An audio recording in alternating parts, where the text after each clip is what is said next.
मेरे प्यारे दोस्तों, मैं बंश बहादुर आप लोगों का पंच अकेडमी 399 में 399 में आप लोगों का स्वागत करता हूं और आशा करता हूं कि आप लोगों की पढ़ाई अच्छे से चल रही होगी।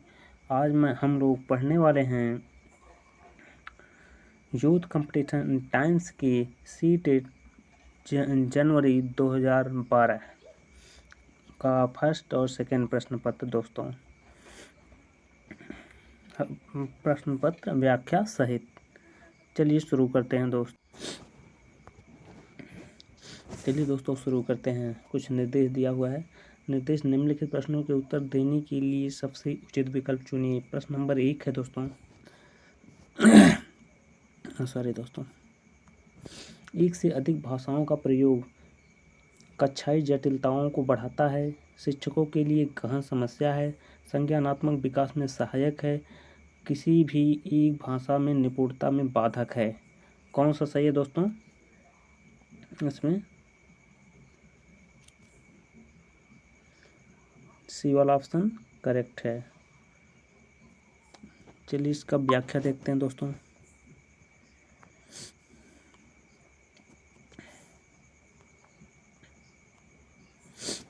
एक से अधिक भाषाओं का प्रयोग हमारे संज्ञानात्मक विकास में सहायक होता है। इससे बहुमुखी व्यक्तित्व का विकास होता है, साथ ही साथ ज्ञान में अभिवृद्धि होती है। नेक्स्ट क्वेश्चन देखते हैं दोस्तों।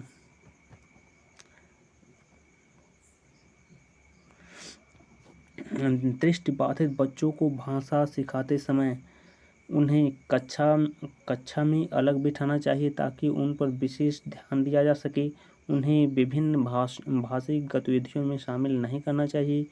कम पाठों वाली पाठ्य पुस्तक का निर्माण किया जाना चाहिए। अधिक से अधिक मौखिक भाषा का प्रयोग करना चाहिए। इसमें कौन सा सही होगा दोस्तों? इसमें डी वाला ऑप्शन करेक्ट है दोस्तों। कौन सा? डी वाला ऑप्शन करेक्ट।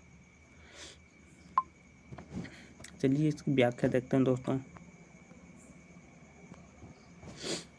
दृष्टिबाधित बच्चों को भाषा सिखाते समय यह आवश्यक होता है कि उनके बीच अधिक से अधिक मौखिक भाषा का प्रयोग करें, न कि उन्हें कक्षा में अलग से बिठाने को कहना चाहिए, न कि उन्हें विभिन्न भाषिक गतिविधियों में शामिल करना चाहिए। नेक्स्ट क्वेश्चन देखते हैं।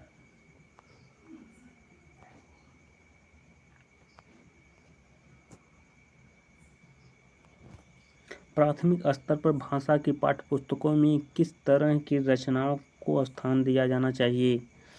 विदेशी साहित्य की रचनाएं, ऐसी रचनाएं जो बच्चों की परिवेश से जुड़ी हों और जिनमें भाषा की अलग अलग छटाएं हों, जो प्रत्यक्ष रूप से मूल्यों पर आधारित हों, केवल कहानियां अथवा कविताएं।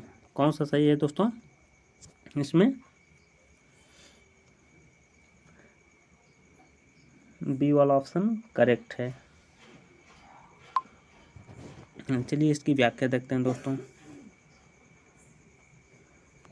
प्राथमिक स्तर पर भाषा की पाठ्यपुस्तकों में ऐसे रचनाओं को स्थान देना चाहिए जो बच्चों के परिवेश से जुड़ी हों एवं साथ ही साथ जिसमें भाषागत पृथक अभिव्यक्तियां हों। चलिए नेक्स्ट क्वेश्चन देखते हैं दोस्तों। निम्नलिखित में से कौन सा बच्चों का भाषिक क्षमता के आकलन का सबसे उचित तरीका है? ऑप्शन नंबर 1 है बादल, आसमान, चिड़िया, बच्चे आदि संज्ञा शब्दों का प्रयोग करते हुए एक कहानी लिखिए। संज्ञा की परिभाषा को पूरा कीजिए। संज्ञा को परिभाषित कीजिए। संज्ञा शब्दों के 2 उदाहरण दीजिए।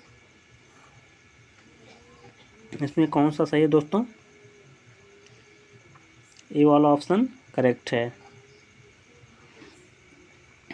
चलिए इसकी व्याख्या देखते हैं।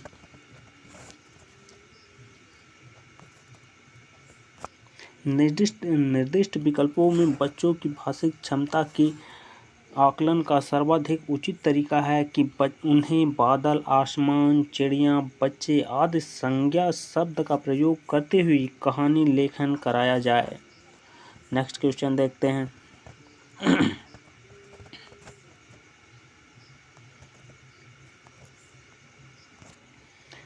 बच्चों की मौखिक अभिव्यक्ति का विकास करने के लिए सबसे कम प्रभावी तरीका कौन सा है? व्याकरण आधारित संरचना अभ्यास, अपने अनुभवों का वर्णन, बातचीत करना, संवाद, अदायगी। इसमें कौन सा है दोस्तों?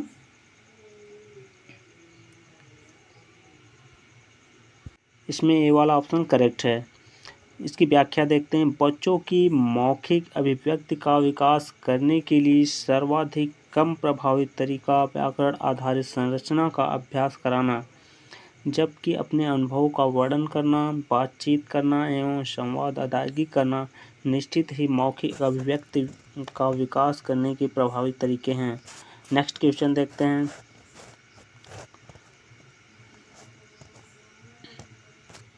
निम्नलिखित में से कौन सा द्वितीय भाषा शिक्षण का उद्देश्य नहीं है? विभिन्न क्षेत्रों स्थितियों में हिंदी की विभिन्न प्रयुक्तियों को समझने की योग्यता का विकास, हिंदी के व्याकरणिक नियमों को कंठस्थ करना, दैनिक जीवन में हिंदी में समझने तथा बोलने की क्षमता का विकास, बोलने की क्षमता के अनुरूप लिखने की क्षमता का विकास। इसमें कौन सा ऑप्शन सही है दोस्तों? इसमें देखिएगा बी वाला ऑप्शन करेक्ट है। चलिए इसकी व्याख्या देखते हैं।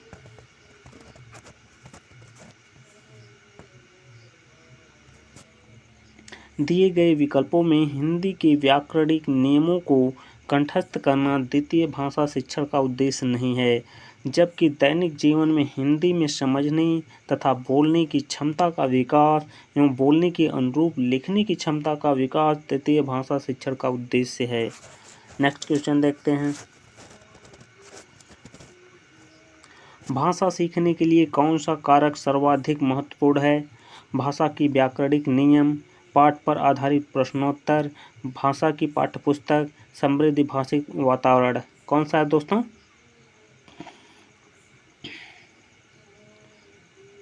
इसमें डी वाला ऑप्शन करेक्ट हो जाएगा। चलिए इसकी व्याख्या देखते हैं। भाषा सीखने के लिए समृद्ध भाषिक वातावरण की अपनी सर्वाधिक महत्वपूर्ण भूमिका होती है। भाषा कोश की जानकारी के बिना भाषा समृद्ध कदापि नहीं हो सकती। नेक्स्ट क्वेश्चन देखते हैं। हिंदी भाषा का मूल्यांकन करते समय आप सबसे ज़्यादा किसे महत्व देंगे?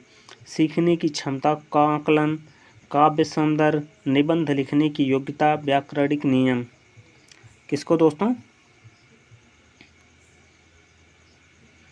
इसमें ए वाला ऑप्शन करेक्ट है, सीखने की क्षमता का आकलन।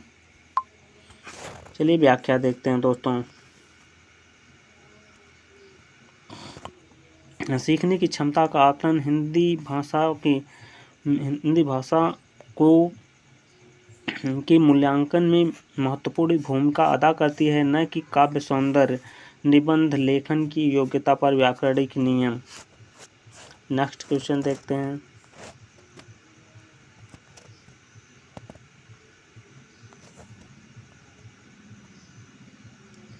एक बहुभाषिक कक्षा में आप किसे सबसे कम महत्व देंगे? विभिन्न प्रकार का बाल साहित्य, कक्षा में विभिन्न प्रकार की सामग्री, कक्षा के बहुभाषिक और बहुसांस्कृतिक संदर्भों के प्रति संवेदनशीलता, बच्चों को सिखाना कि दो भाषाओं के मध्य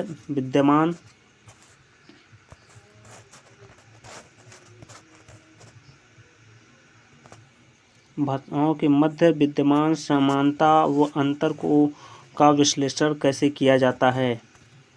इसमें कौन सा सही है दोस्तों? डी वाला ऑप्शन करेक्ट हो जाएगा। नेक्स्ट इसकी व्याख्या देख लेते हैं दोस्तों।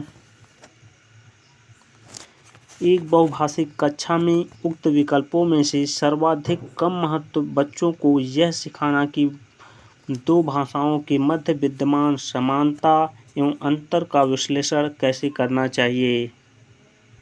चलिए नेक्स्ट क्वेश्चन देखते हैं। भाषा की पाठ्यपुस्तक का निर्माण करते समय सबसे कम महत्वपूर्ण बिंदु है?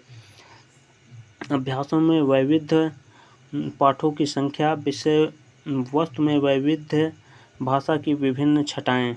कौन सा है दोस्तों इसमें? बी वाला ऑप्शन करेक्ट है। चलिए इसकी व्याख्या देखते हैं।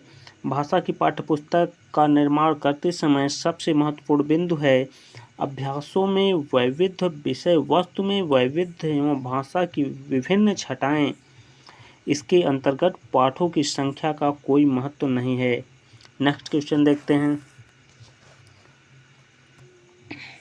बहुभाषिकता भाषाई समृद्धि को खतरे में डालती है। भाषा सीखने में बाधा उत्पन्न करती है। भाषा सीखने में एक महत्वपूर्ण संसाधन है। भाषा सीखने में बहुत बड़ी बाधा है। क्या है दोस्तों? सी वाला ऑप्शन इसका करेक्ट हो जाएगा दोस्तों। भाषा सीखने में एक महत्वपूर्ण संसाधन है। इसकी व्याख्या देखते हैं दोस्तों। इसका ये शिक्षण बहुत मोस्ट इम्पॉर्टेंट है दोस्तों। इसका ये शिक्षण जो परिभाषा इसकी दी हुई है, इसको आप लोग समझिएगा तो ये आप लोगों का सीटेट निकल जाएगा, एकदम आसानी से सीटेट निकलेगा दोस्तों। चलिए देखते हैं। बहुभाषिकता भाषा सीखने में एक महत्वपूर्ण संसाधन होती है। इससे ही एक बहुभाषाविद बनाया जा सकता है जो कि अपने देश तथा विदेशों की विविध भाषाओं को आवश्यकता के अनुसार समझकर उसको देश हित में उपयोग करता है। नेक्स्ट क्वेश्चन देखते हैं। भाषा विद्यालय में ही सीखी जाती है, एक नियमबद्ध व्यवस्था है, सदैव व्याकरण के नियमों का ही अनुगमन करती है, नियमों की जानकारी से ही निखरती है। कौन सा इसमें सही है दोस्तों? इसका बी वाला ऑप्शन करेक्ट हो जाएगा दोस्तों। एक नियमबद्ध व्यवस्था है। चलिए देखते हैं इसकी व्याख्या। भाषा एक नियमबद्ध व्यवस्था होती है। ध्यातव्य है कि प्रत्येक भाषा, चाहे वह हिंदी हो या अंग्रेजी या तमिल, सबको अपनी आधारभूत नियमबद्ध व्याकरणिक तकनीकी होती है। उसे समझकर ही भाषा पर विशुद्ध पकड़ बनाई जा सकती है। नेक्स्ट क्वेश्चन देखते हैं। बच्चे विद्यालय आने से पहले अपनी भाषा की नियमबद्ध व्यवस्था की व्यवहारिक कुशलता के साथ आते हैं। कोरिलेट होते हैं। भाषा का सामूहिक उपयोग करने में समर्थ नहीं होते हैं। भाषा के चारों कौशलों पर पूर्ण अधिकार रखते हैं। इसमें कौन सा ऑप्शन सही है दोस्तों?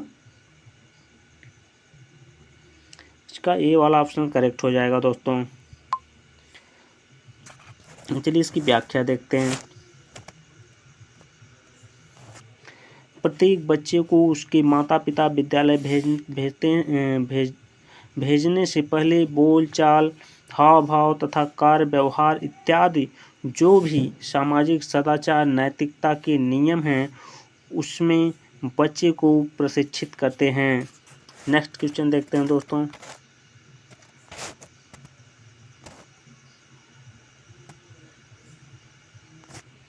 भाषा अर्जन और भाषा अधिगम के संदर्भ में कौन सा कथन सही नहीं है? भाषा अर्जन में विभिन्न संकल्पनाएं मातृभाषा में बनती हैं। भाषा अधिगम प्रयासपूर्ण होती है। भाषा अर्जन सहज और स्वाभाविक होती है, जबकि भाषा अधिगम प्रयासपूर्ण होती है। सांस्कृतिक विभिन्नता भाषा अर्जन और भाषा अधिगम को प्रभावित करने वाला महत्वपूर्ण कारक है। इसमें कौन सा सही है दोस्तों? बी वाला ऑप्शन करेक्ट हो जाएगा। भाषा अधिगम प्रयासपूर्ण होता है। इसकी व्याख्या देखते हैं दोस्तों। भाषा अर्जन तथा भाषा अधिगम में हमेशा अनुवाद का सहारा लेना पड़ता है, क्योंकि किसी भी व्यक्ति की भाषा में संपूर्णता तभी आती है जब वह अन्य भाषाओं की शब्दावली को भी आत्मसात करता है। नेक्स्ट क्वेश्चन देखते हैं। मंदिरा पहली कक्षा में पढ़ती है और वह मुझे आम बहुत अच्छा लगता है, मैं थक गई आदि व्याख्या का प्रयोग करती है। मंदिरा केवल सर्वनाम का ही प्रयोग कर जानती है, केवल लिंग की दृष्टि से ही सर्वनाम का समुचित प्रयोग करना जानती है। केवल मैं वाले वाक्य ही बोल सकती है। लिंग वचन क्रिया आदि की दृष्टि से ही सर्वनाम का प्रयोग करना जानती है। इसमें कौन सा सही है दोस्तों? डी वाला ऑप्शन इसका करेक्ट हो जाएगा। इसकी व्याख्या देखते हैं दोस्तों। मंदिरा पहली कक्षा में पढ़ती है तथा वह लिंग वचन क्रिया आदि की दृष्टि से सर्वनाम का प्रयोग करना जानती है। नेक्स्ट क्वेश्चन देखते हैं दोस्तों।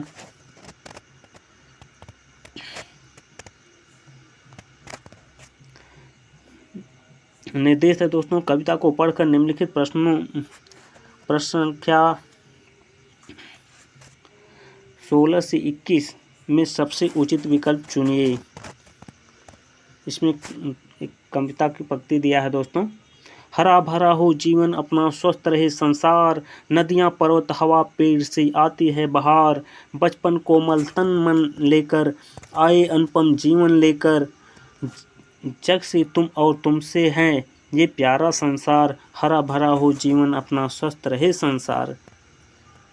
वृंद लताएं पौधे डाली चारों ओर भरे हरियाले, मन में जग में उमंग यहाँ है सृष्टि का उपहार, हरा भरा हो जीवन अपना, स्वस्थ रहे संसार। मुश्किल से मिलता है जीवन, हम सब इसे बनाए चंदन, पर्यावरण सुरक्षित न हो तो है सब बेकार, हरा भरा हो जीवन अपना, स्वस्थ रहे संसार। इसमें क्वेश्चन देखते हैं दोस्तों। हरा भरा जीवन का अर्थ है पेड़ पौधे से घिरा जीवन, हरे रंगों से भरा जीवन, हरियाली युक्त जीवन, खुशियों से परिपूर्ण जीवन। इसमें कौन सा सही है दोस्तों? इसका डी वाला ऑप्शन करेक्ट हो जाएगा दोस्तों। इसका विवरण देखते हैं। हरा भरा जीवन से आशय है ऐसी जीवन जो खुशियों से परिपूर्ण हो, जहाँ पर रंच मात्र भी विषाद परिलक्षित न हो, सर्वत्र आनंद ही आनंद व्याप्त हो। नेक्स्ट क्वेश्चन देखते हैं। कौन सी चीज़ें बाहर लेकर आती हैं? नदियों की आवाज़, पहाड़ों की चोटियाँ, समस्त प्राकृतिक उपादान, पेड़ों की हवा। कौन सा दोस्तों?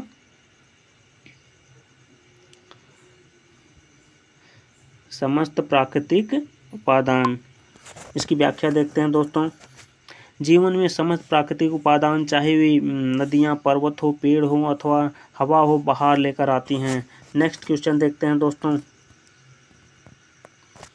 कवि ने सृष्टि का उपहार किसे कहा है? वृंद लताएं, हरा भरा, प्राकृतिक सुंदरता और उससे उत्पन्न होने वाली खुशियाँ, पौधे व डालियाँ। किसको दोस्तों कहा है? सी वाला ऑप्शन करेक्ट हो जाएगा दोस्तों। प्राकृतिक सुंदरता और उससे उत्पन्न होने वाली खुशियाँ। इसकी व्याख्या देखते हैं दोस्तों। कवि ने सृष्टि का उपहार प्राकृतिक सुंदरता एवं उत्पन्न होने वाली खुशी को कहा है। नेक्स्ट क्वेश्चन देखते हैं दोस्तों।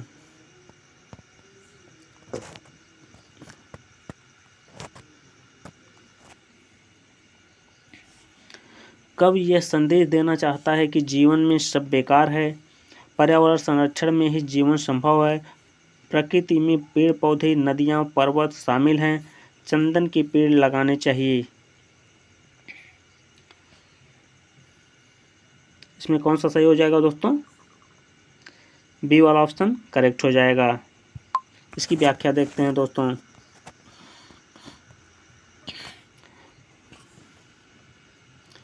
प्रस्तुत कविता के माध्यम से कवि यह स्पष्ट करना चाहता है कि मानव जीवन पर्यावरण संरक्षण में ही संभव है। शुद्ध पर्यावरण ही मानव जीवन को स्वस्थ रख सकता है, अर्थात स्वस्थ पर्यावरण के बीच ही स्वस्थ मानव जीवन संभव है। नेक्स्ट क्वेश्चन देखते हैं दोस्तों। जग से तुम और तुम से है प्यारा संसार पंक्ति माध्यम से कवि कहना चाहता है कि व्यक्ति और संसार दोनों का अस्तित्व एक दूसरे पर निर्भर करता है।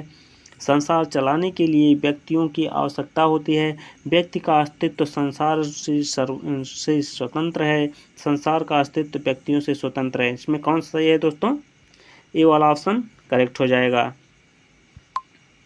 इसकी व्याख्या देखते हैं। जग से तुम और तुमसे है प्यारा संसार, इस पंक्ति के माध्यम से कवि कहना चाहता है कि व्यक्ति और संसार इन दोनों का अस्तित्व एक दूसरे पर निर्भर है, अर्थात दोनों एक दूसरे के पूरक हैं। नेक्स्ट क्वेश्चन देखते हैं दोस्तों।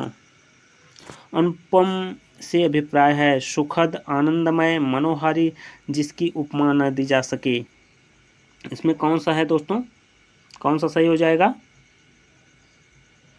डी वाला ऑप्शन करेक्ट हो जाएगा, जिसकी उपमा न दी जा सके। इसकी व्याख्या देखते हैं। अनुपम से आशय है कि जिसकी उपमा न दी जा सके, अर्थात जो अति सुंदर हो। नेक्स्ट क्वेश्चन देखते हैं। क्वेश्चन है दोस्तों, गद्यांशों को पढ़कर निम्नलिखित प्रश्नों प्रश्न संख्या 22 से 30 में सबसे उचित विकल्प चुनिए। इसमें दिया है दोस्तों, समस्याओं का हल ढूंढने की क्षमता पर एक अध्ययन किया गया। इसमें भारत में 3 तरह के बच्चे के बीच तुलना की गई। एक तरफ के बच्चे जो दुकानदारी करते हैं पर स्कूल नहीं जाते, ऐसे बच्चे जो दुकान संभालते हैं और स्कूल भी जाते हैं। और तीसरा समूह उन बच्चों का था जो स्कूल भी जाते हैं पर दुकान भी कोई मदद नहीं करते। उनसे गणना के बाद इबारती सवाल पूछे गए। दोनों ही तरह के सवालों में उन स्कूली बच्चों ने जो दुकानदार नहीं हैं, मौखिक गणना या मनगणित का प्रयोग बहुत कम किया।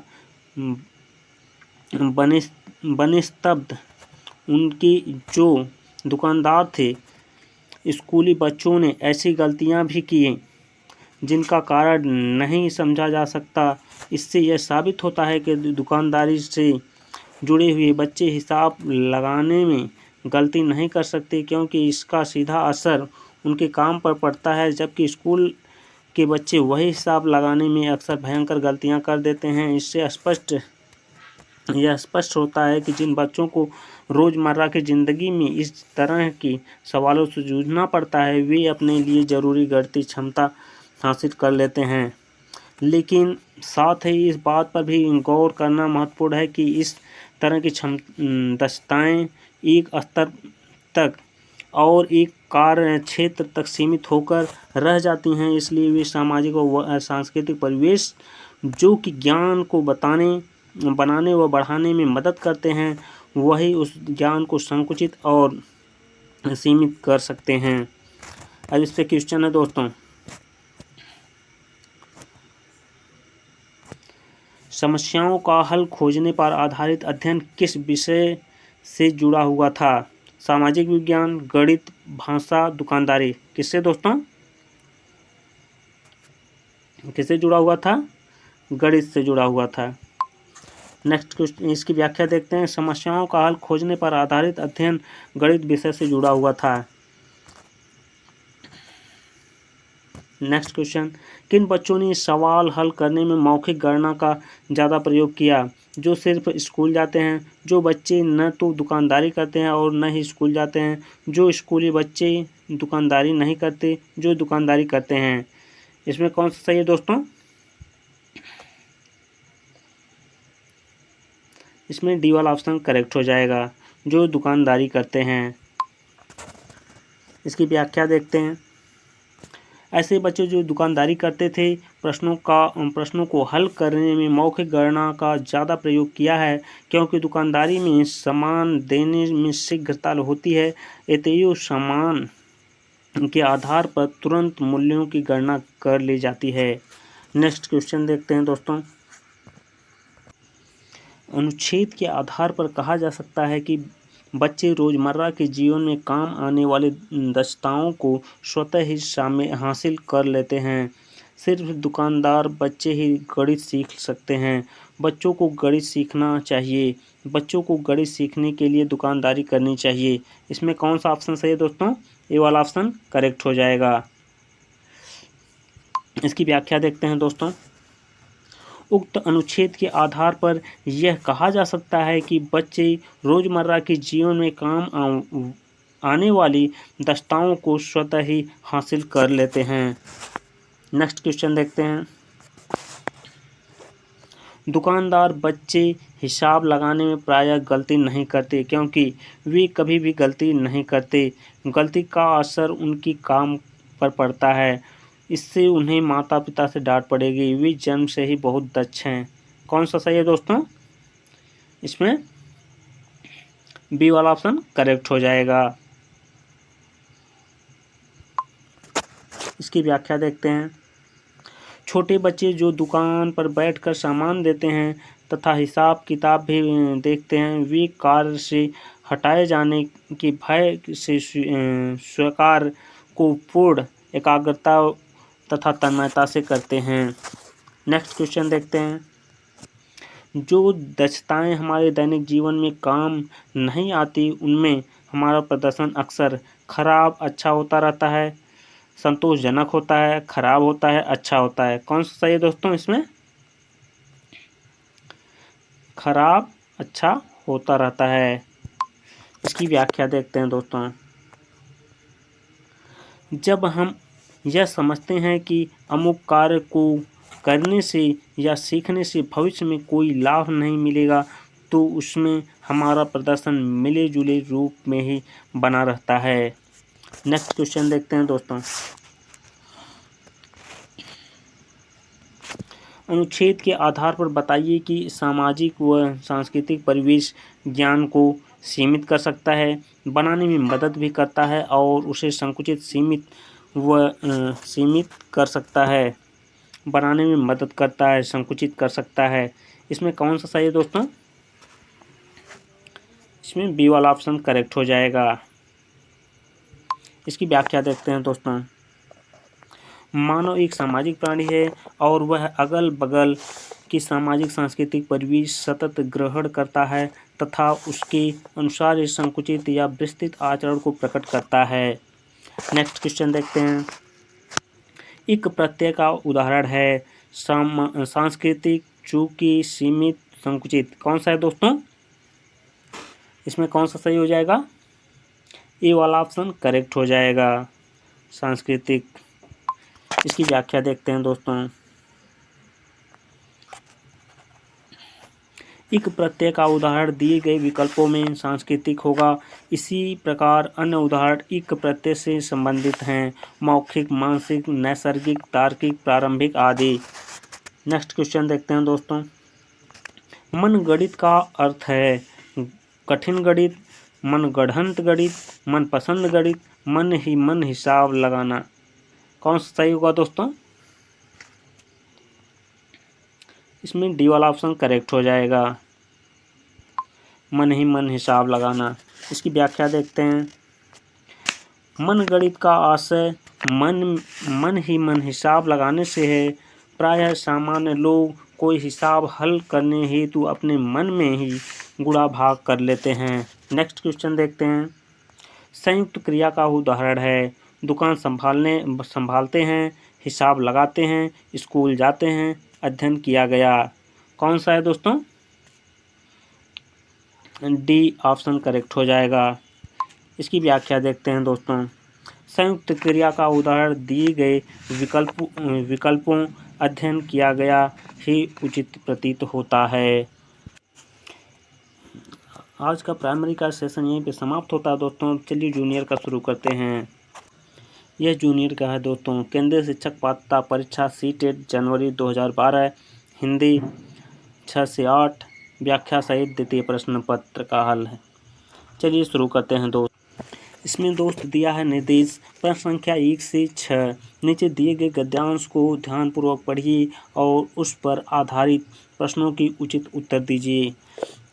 दिया है दोस्तों, नदी के उस पार जाने को मेरा बहुत मन करता है माँ, वहाँ कतार में बंधी है नावें बांस पर खूंटियों से, उसी रास्ते दूर दूर जाते हैं हल जोतने किसान, कंधों पर हल रखे रंभाते हुए गाय बैल, तैर कर जाते हैं उस पार घास चरने।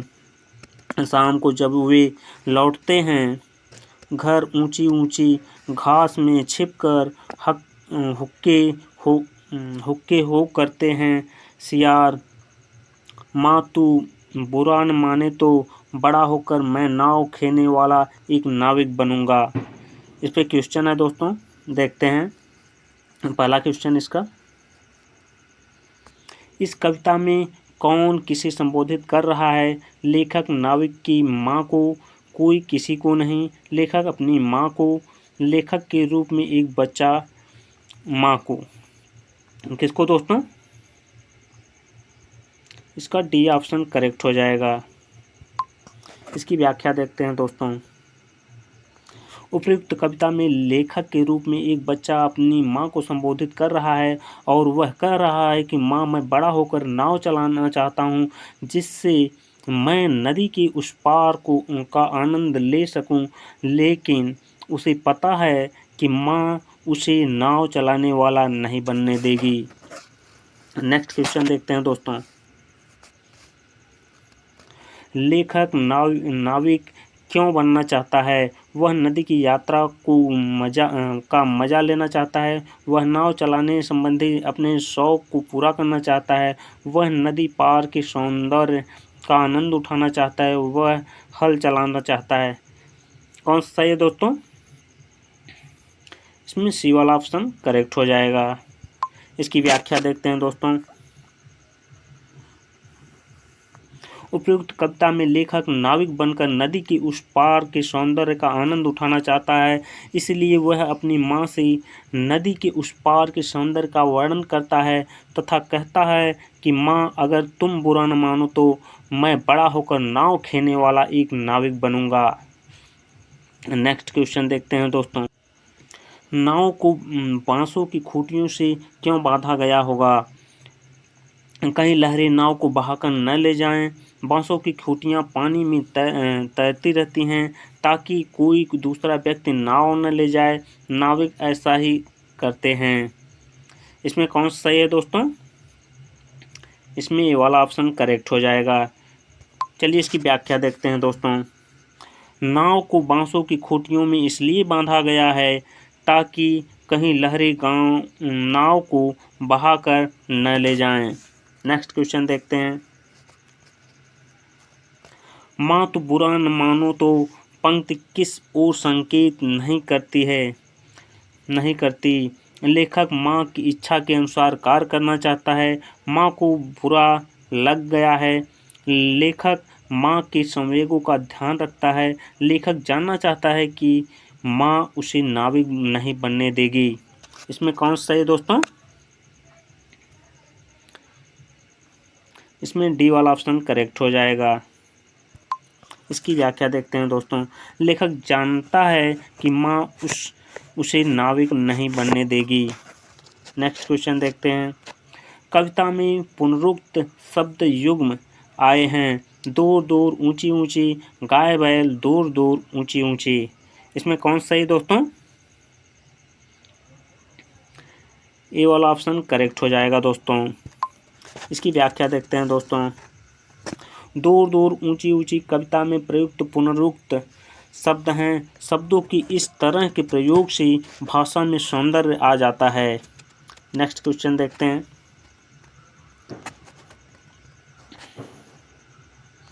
तैर कर जाते हैं उस पार पंक्ति में तैर कर शब्द को पहले रखा गया है क्योंकि लेखक तैरने पर बल देना चाहता है। लेखक तुक मिला रहा है। वह क्रिया शब्द है। कविता में क्रिया शब्द पहले आते हैं। इसमें कौन सा है दोस्तों? बी वाला ऑप्शन करेक्ट हो जाएगा। इसकी व्याख्या देखते हैं दोस्तों।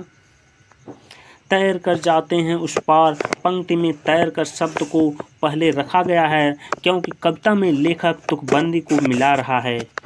नेक्स्ट क्वेश्चन देखते हैं। निर्देश दिया गया है दोस्तों।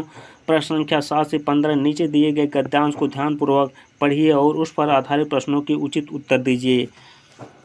इसमें गद्य दिया गया है दोस्तों कुछ। चलिए देखते हैं। क्या आपने कभी महसूस किया है कि किसी सवाल का सही उत्तर मिल जाने के बाद सिर्फ उकताहट के सिवा कुछ बाकी नहीं बचता? इसके बाद सारे रास्ते बंद से लगने लगते हैं। दूसरी ओर एक गलत जवाब उतना ही रोचक होता है जितना कोई रहस्यमय कत्ल। मुझे इस बात पर आश्चर्य होता है कि अपने 28 वर्षों के अध्यापन के अनुभव में मैंने गलत उत्तरों से कितना कुछ सीखा है। अपनी खुद की और अपने विद्यार्थियों दोनों द्वारा की गई गलतियों से अब जब भी कोई विद्यार्थी किसी प्रश्न का गलत उत्तर देता है तो मैं उससे सबसे पहले यह पूछता हूँ कि उसने ऐसा उत्तर क्या सोचकर दिया है। कला संकाय के छात्र अक्सर यह शिकायत करते हैं कि विज्ञान संबंधी परीक्षाएं उतनी रोमांचक नहीं होती क्योंकि उनके प्रश्नों और उत्तरों का सही अनुमान लगाया जा सकता है। यदि व्यक्ति को किसी प्रश्न को हल करने का तरीका पहले से ही मालूम है तो उसके लिए कोई चुनौती नहीं बचती है। यही सही है। भौतिक विज्ञान के शिक्षक बहुत कड़ी मेहनत करते हैं और सुनिश्चित करना चाहते हैं कि उनके विद्यार्थी सही उत्तर तक पहुंच जाएं। हालांकि यह भी अपनी जगह सच है कि भौतिक विज्ञान के शिक्षक के लिए सबसे मज़ेदार स्थिति तब पैदा होती है जब विद्यार्थी एक ऐसा गलत जवाब कर देने की क्षमता हो। यही वह स्थिति होती है जब भौतिकी की किसी पहलू पर पकड़ बनाने की कोशिश कर रहे विद्यार्थी के दिमाग की कसामकस को समझा जा सकता है। बहुत से गलत जवाबों की तह में कुछ सही तथ्य और सोचने की शक्ति छिपी होती है। हो सकता है कि उत्तर देने वाला अपना तर्क सही न दे पाया हो या शिक्षक द्वारा दी गई व्याख्या को सही प्रकार से न समझा गया हो, या फिर ऐसा भी हो सकता है कि जिस रूप में उसके समक्ष तथ्य प्रस्तुत किए गए उन्हीं में कोई कमी रह गई हो सकता है कि भौतिक विज्ञान के सहज नियमों को समझने में भी कोई भूल हुई हो।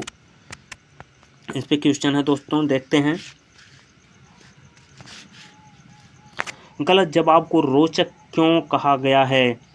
गलत जवाब पर हंसने को मिलता है। गलत जवाब प्रश्नकर्ता को सोचने के लिए प्रेरित कर सकते हैं। गलत जवाब रोचक ही होते हैं। गलत जवाब में बेतुकी बातें होती हैं।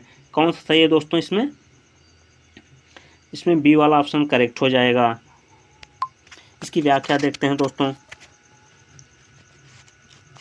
गलत जवाब प्रश्नकर्ता को सोचने के लिए प्रेरित कर सकते हैं, इसलिए गलत जवाब को रोचक कहा गया है। किसी भी सवाल का सही जवाब मिल जाने के बाद सिर्फ बेचैनी के सिवा कुछ नहीं बचता, जबकि कवि ने गलत जवाब की रोचकता को रहस्यमय कत्ल के समान बताया है। नेक्स्ट क्वेश्चन देखते हैं दोस्तों। लेखक ने अपने विद्यार्थियों के गलत जवाब से क्या सीखा? गलत जवाब देने से रोमांच समाप्त हो जाता है। लोग गलत जवाब देकर रोमांच महसूस करते हैं। सवालों के सही जवाब लोगों के सोचने के तरीके अलग अलग होते हैं। इसमें कौन सा सही है दोस्तों? इसमें डी वाला ऑप्शन करेक्ट हो जाएगा दोस्तों। इसकी व्याख्या देखते हैं दोस्तों। लेखक ने अपने विद्यार्थियों के द्वारा दिए गए गलत जवाब से सीखा कि लोगों के सीखने के तरीके अलग अलग होते हैं। नेक्स्ट क्वेश्चन देखते हैं।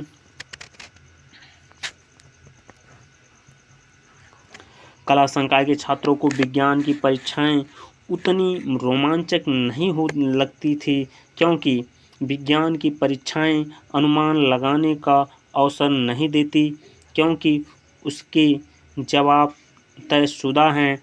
विज्ञान की परीक्षाओं में चुनौतीपूर्ण प्रश्न होते हैं। विज्ञान के सभी सवालों के जवाब सुनिश्चित हैं। विज्ञान की परीक्षाओं में अच्छे सवाल नहीं होते थे। इसका सी वाला ऑप्शन करेक्ट हो जाएगा दोस्तों। इसकी व्याख्या देखते हैं। कला संकाय के छात्रों को विज्ञान की परीक्षाएं उतनी रोमांचक नहीं लगती क्योंकि विज्ञान के सभी सवालों के जवाब सुनिश्चित होते हैं। नेक्स्ट क्वेश्चन देखते हैं दोस्तों। अनुच्छेद के आधार पर उनमें से कौन सा कथन गलत है? गलत जवाब बच्चों के दिमाग में चल रही चिंतन प्रक्रिया को उजागर करने की कोशिश करते हैं। गलत उत्तर से दिमाग में कसमकस होने लगती है। भौतिक विज्ञान के शिक्षक बच्चों से सही जवाब चाहते हैं। भौतिक विज्ञान के शिक्षक सही उत्तर के लिए बहुत मेहनत करते थे। इसमें कौन सा सही है दोस्तों? इसमें बी वाला ऑप्शन करेक्ट हो जाएगा दोस्तों। इसकी व्याख्या देखते हैं। अनुच्छेद के आधार पर कथन गलत उत्तर में दिमाग कसमकस होने लगती है। गलत कथन है क्योंकि दिमाग कसमकस तब होती है जब कोई विद्यार्थी किसी पहलू पर पकड़ बनाने की कोशिश कर रहा होता है, जबकि भौतिक विज्ञान के शिक्षक बच्चों से सही उत्तर के लिए बहुत मेहनत करते हैं और बच्चों के दिमाग में चल रही चिंतन प्रक्रिया को उजागर करते हैं। सही कथन है, इसीलिए सी सही कथन, बी सही कथन है। नेक्स्ट क्वेश्चन देखते हैं दोस्तों। गलत जवाब का क्या कारण नहीं हो सकता? व्याख्या को सही रूप में प्रस्तुत न करना, नियमों में कमियां, तर्क का अभाव, तथ्यों का सही उपलब्धि समझ न आना। कौन सा सही है दोस्तों? इसमें बी वाला ऑप्शन करेक्ट हो जाएगा, नियमों में कमियां। इसकी व्याख्या देखते हैं दोस्तों।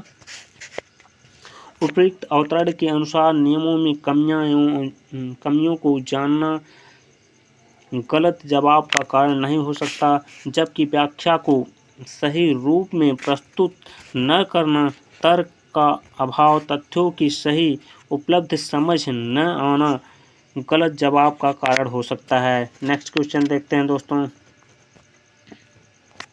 पाठ में मुख्य रूप से यह कहा गया है कि गलत जवाब यह बताता है कि बच्चे के दिमाग में कोई क्या चल रहा है। गलत जवाब की मुख्य जिम्मेदारी बच्चे की है। गलत जवाब बच्चों की चिंतन प्रक्रिया को कुंद कर देते हैं। गलत जवाब शिक्षकों को अच्छे लगते हैं। इसमें कौन सा सही है दोस्तों? इसमें ए वाला ऑप्शन करेक्ट हो जाएगा। चलिए इसकी व्याख्या देखते हैं दोस्त। पाठ में मुख्य रूप से यह कहा गया है कि गलत जवाब यह बताता है कि बच्चे के दिमाग में क्या चल रहा है। नेक्स्ट क्वेश्चन देखते हैं। विज्ञान में एक प्रत्यय लगाने से शब्द बनेगा। वैज्ञानिक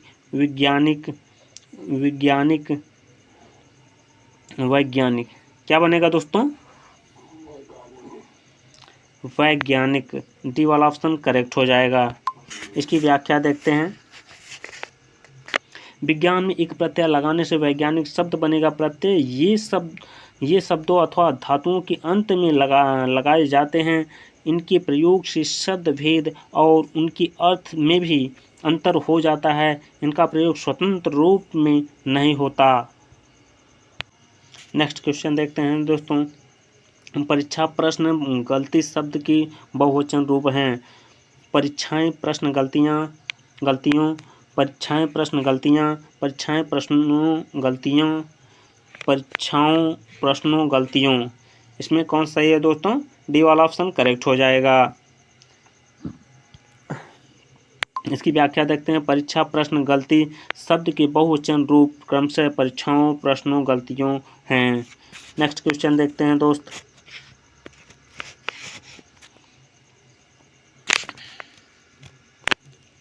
अपनी खुद की और अपने विद्यार्थियों डैश वाक्य में रेखांकित सर्वनाम है। निजवाचक सर्वनाम, अनिश्चयवाचक सर्वनाम, पुरुषवाचक सर्वनाम, संबंधवाचक सर्वनाम। कौन सा है दोस्तों? इसका ए वाला ऑप्शन करेक्ट हो जाएगा, निजवाचक सर्वनाम। इसकी व्याख्या देखते हैं दोस्तों। अपनी खुद की और अपने विद्यार्थियों वाक्य में रेखांकित शब्द खुद निजवाचक सर्वनाम का उदाहरण है। सर्वनाम उस विकारी शब्द को कहते हैं जो पूर्वापर संबंध से किसी भी संज्ञा से पहले आता है। हिंदी में सर्वनाम की कुल संख्या 11 है तथा सर्वनाम के कुल 6 भेद होते हैं दोस्तों। देखिए पहला है पुरुषवाचक सर्वनाम, दूसरा निजवाचक सर्वनाम, तीसरा निश्चयवाचक सर्वनाम, चौथा अनिश्चयवाचक सर्वनाम, पांचवां संबंधवाचक, छठवां प्रश्नवाचक। इसका एक आप लोगों को दोस्त हम इसकी शॉर्ट ट्रिक बताए थे। पुरुष, अनिश्चय, निश्चय, प्रश्न और संबंध, निजवाचक को जानिए सर्वनाम के अंग। नेक्स्ट क्वेश्चन देखते हैं दोस्त। माधुरी पढ़ते समय कभी कभी वाक्यों शब्दों की पुनरावृत्ति करती है। इसका यह भाषाई व्यवहार दर्शाता है कि वह समझ के साथ पढ़ने की कोशिश कर रही है। वह अटक कर भी पढ़ सकती है। उसे पढ़ना बिल्कुल नहीं आता। वह पढ़ने में ज़्यादा समय लेती है। इसमें कौन सा सही है दोस्त? इसमें ये वाला ऑप्शन करेक्ट हो जाएगा। इसकी व्याख्या देखते हैं दोस्तों।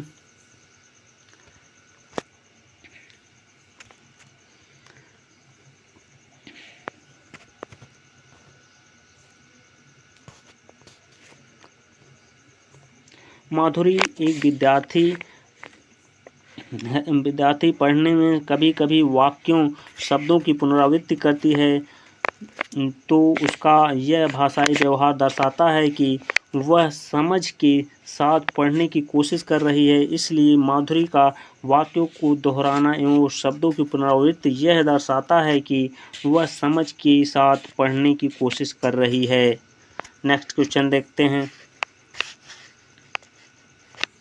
उसने पढ़ा, उसने खाया और उसने चीखा जैसे भाषा प्रयोग दर्शाते हैं नियम का उल्लंघन, संदर्भ की समझ न होना, नियम कंठस्थ न होना, नियमों का अति सामान्यीकरण।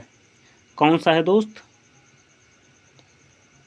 इसमें सी वाला ऑप्शन करेक्ट हो जाएगा, नियम कंठस्थ न होना। इसकी व्याख्या देखते हैं। उसने पढ़ा, उसने खाया और उसने चीखा जैसा भाषा प्रयोग वह दर्शाता है कि उसे नियम कंठस्थ नहीं है। नेक्स्ट क्वेश्चन देखते हैं। व्याकरण शिक्षण के संदर्भ में कौन सा कथन सही है? व्याकरण शिक्षण के लिए समय सारणी में अलग से काव्यांशों की व्यवस्था होनी चाहिए। भाषा प्रयोग की अपेक्षा भाषा नियमों को ही महत्व देना चाहिए। बच्चे परिवेश में उपलब्ध भाषिक प्रयोगों के आधार पर स्वयं भाषा के नियम बनाने की क्षमता रखते हैं। व्याकरण शिक्षण अत्यंत आवश्यक है। इसमें कौन सा ऑप्शन सही हो जाएगा दोस्तों? डी वाला ऑप्शन करेक्ट हो जाएगा। इसकी व्याख्या देखते हैं। व्याकरण शिक्षण के संदर्भ में व्याकरण शिक्षण अत्यंत आवश्यक है, क्योंकि जब तक विद्यार्थी को व्याकरण की अच्छी जानकारी नहीं होगी तब तक उसे भाषा प्रयोग में कठिनाई होगी। नेक्स्ट क्वेश्चन देखते हैं दोस्त। भाषा की पाठ्यपुस्तक में ऐसे पाठ रखे जाएं जो केवल व्याकरणिक नियमों का ही अभ्यास कराते हों, अत्यंत छोटे हों, सरल भाषा से युक्त हों, बच्चों के परिवेश से जुड़े हों। कौन सा सही होगा दोस्त? डी वाला ऑप्शन करेक्ट हो जाएगा, बच्चों के परिवेश से जुड़े हों। इसकी व्याख्या देखते हैं। भाषा की पाठ्यपुस्तक में ऐसा पाठ रखना चाहिए जो बच्चों के परिवेश से जुड़ा हो। ऐसा करने से भाषा के प्रति उनका लगाव बढ़ेगा तथा उनका मानसिक तथा बौद्धिक विकास भी अधिक होगा। नेक्स्ट क्वेश्चन देखते हैं। कक्षा में मौजूद बहुभाषिकता बच्चे को लक्ष्य भाषा सीखने के लिए हतोत्साहित करती है। शिक्षक के लिए एक जटिल और कठोर चुनौती है। भाषा शिक्षण में बाधक है। भाषा शिक्षण में एक संसाधन के रूप में प्रयुक्त हो सकती है। इसमें कौन सा सही होगा दोस्तों? डी वाला ऑप्शन करेक्ट हो जाएगा। इसकी व्याख्या है। कक्षा में मौजूद बहुभाषिकता भाषा शिक्षण में एक संसाधन के रूप में प्रयुक्त हो सकती है। नेक्स्ट क्वेश्चन देखते हैं। द्वितीय भाषा के रूप में हिंदी सीखने का मुख्य उद्देश्य है। मानक मानक हिंदी लिखने में निपुणता प्राप्त करना, हिंदी और अपनी मातृभाषा के अंतर को कंठस्थ करना, हिंदी के व्याकरण पर अधिकार प्राप्त करना, दैनिक जीवन में हिंदी में समझने तथा बोलने की क्षमता का विकास करना। कौन सा सही होगा दोस्तों? डी वाला ऑप्शन करेक्ट हो जाएगा। इसकी व्याख्या देखते हैं दोस्तों। द्वितीय भाषा के रूप में हिंदी सीखने का मुख्य उद्देश्य है दैनिक जीवन में हिंदी में समझने तथा बोलने की क्षमता का विकास करना है। नेक्स्ट क्वेश्चन देखते हैं। निम्नलिखित में से कौन सा उच्च प्राथमिक स्तर भाषा शिक्षण का उद्देश्य नहीं है? सही रूप में समझना, व्याकरण के नियमों को रटना, निजी अनुभव के आधार पर भाषा का सृजनशील प्रयोग, दूसरों के अनुभवों से जुड़ पाना और संदर्भों में चीज़ों को समझना। इसमें कौन सा सही होगा दोस्तों? बी वाला ऑप्शन करेक्ट हो जाएगा। व्याकरण के नियमों को रटना। इसकी परिभाषा वो देखते हैं दोस्तों। व्याकरण के नियमों को रटना उच्च प्राथमिक स्तर पर भाषा शिक्षण का मुख्य उद्देश्य नहीं है, जबकि निजी अनुभव आधार पर भाषा का सृजनशील प्रयोग तथा दूसरों के अनुभवों को जुड़ पाना और संदर्भों को सही रूप में समझना उच्च प्राथमिक स्तर पर भाषा शिक्षण का उद्देश्य है। नेक्स्ट क्वेश्चन देखते हैं दोस्तों। सपना अपनी कक्षा के बच्चों को मौखिक अभिव्यक्ति की अवसर देने के लिए अनेक क्रियाकलाप करती है। आप निम्नलिखित में से सबसे ज़्यादा प्रभावी किसे मानते हैं? विभिन्न परिस्थितियों से संवाद अदायगी करना, शब्दों को जोर जोर से बोलना, कहानी को बोल बोल कर पढ़ाना, समाचार पत्र का वाचन करना। कौन सा सही हो जाएगा दोस्तों? ए वाला ऑप्शन करेक्ट हो जाएगा। विभिन्न परिस्थितियों में संवाद अदायगी करना। इसकी व्याख्या है दोस्त।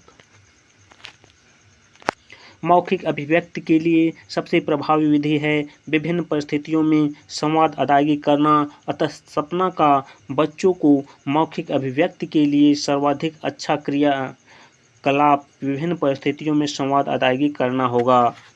नेक्स्ट क्वेश्चन देखते हैं दोस्तों।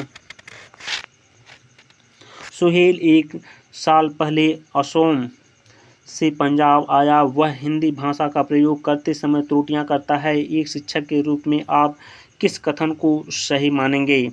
उसे रोज 1 घंटा हिंदी भाषा के शब्द बोलने का अभ्यास कराना चाहिए।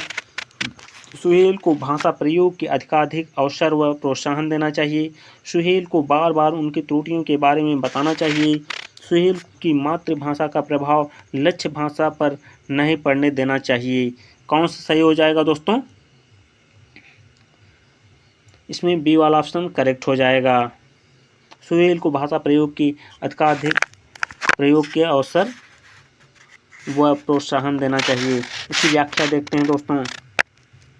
एक शिक्षक को चाहिए कि वह सुहेल को भाषा के प्रयोग की अधिक से अधिक अवसर दे व प्रोत्साहन दे, जिससे भाषा के प्रति उसकी रुचि बढ़ेगी तथा उसकी त्रुटियों में सुधार होगा, क्योंकि अधिगम एक सतत व व्यापक प्रक्रिया है। नेक्स्ट क्वेश्चन देखते हैं।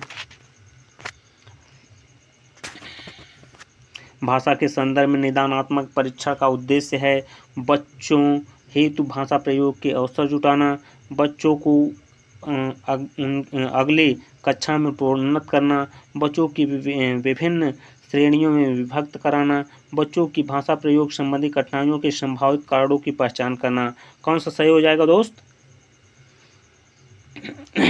डी वाला ऑप्शन करेक्ट हो जाएगा।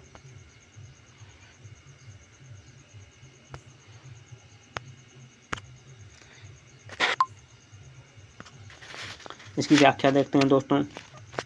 भाषा के शिक्षण में निदानात्मक शिक्षण का उद्देश्य बच्चों की भाषा प्रयोग संबंधी कठिनाइयों के संभावित कारणों की पहचान करना है।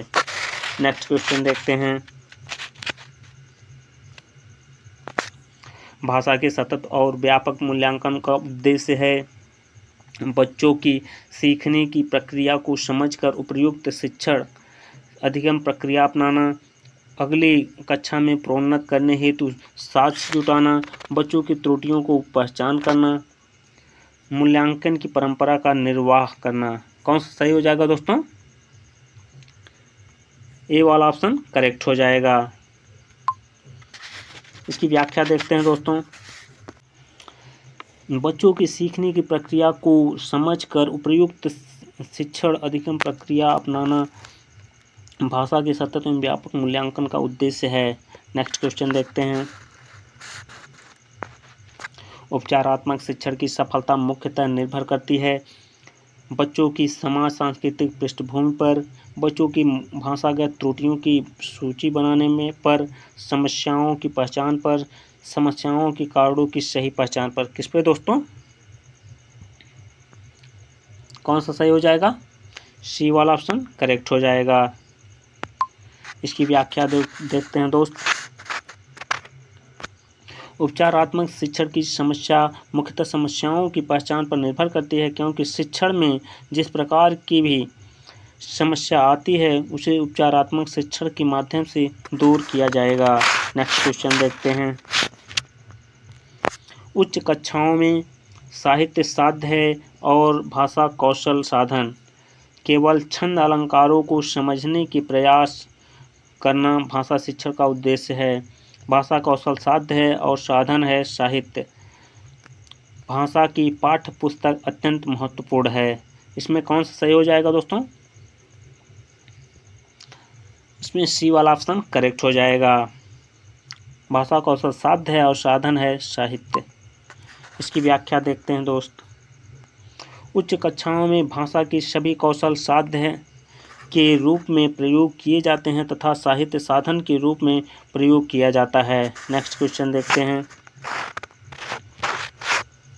भाषा अर्जन शिक्षक की आवश्यक उपस्थिति की मांग करता है। भाषा की कक्षा में ही संभव है, सहज स्वाभाविक होता है, प्रयासपूर्ण होता है। कौन सही है दोस्तों? इसका सी वाला ऑप्शन करेक्ट हो जाएगा, सी वाला ऑप्शन। इसकी व्याख्या देखते हैं दोस्तों। भाषा अर्जन सहज एवं स्वाभाविक होता है। भाषा अर्जन पूर्णतः परिवेश पर निर्भर करता है। बालक जिस भाषा परिवेश में रहता है वही भाषा सीखता है। नेक्स्ट क्वेश्चन देखते हैं। उच्च प्राथमिक स्तर पर भाषा शिक्षण की प्रक्रिया सबसे अधिक महत्वपूर्ण है। पाठ्य पुस्तक में दिए गए साहित्यिक अंशों की विस्तृत व्याख्या, पठन कौशल पर अधिक बल देना, पाठों के शब्दों का अर्थ जानने के लिए शब्दकोश प्रयोग करना दी है। समाचार पत्र पत्रिकाओं या अन्य भाषिक सामग्री में कही गई बात के निहितार्थ सोच सरोकार की पहचान करना। कौन सा सही हो जाएगा दोस्तों? डी वाला ऑप्शन करेक्ट हो जाएगा। इसकी व्याख्या देखते हैं दोस्तों। उच्च प्राथमिक स्तर पर भाषा शिक्षण की प्रक्रिया समाचार पत्र पत्रिकाओं या अन्य भाषिक सामग्री में ही कही गई बात के निहितार्थ सोच सरोकार की पहचान करना सबसे अधिक महत्वपूर्ण होगा दोस्तों। आज का सेशन यहीं पे समाप्त होता है दोस्तों। सेशन आप लोगों को कैसा लगा आप लोग कमेंट करके बताइएगा, और वीडियो आप लोगों को अच्छा लगे तो वीडियो को लाइक सब्सक्राइब और शेयर कीजिएगा। धन्यवाद दोस्तों।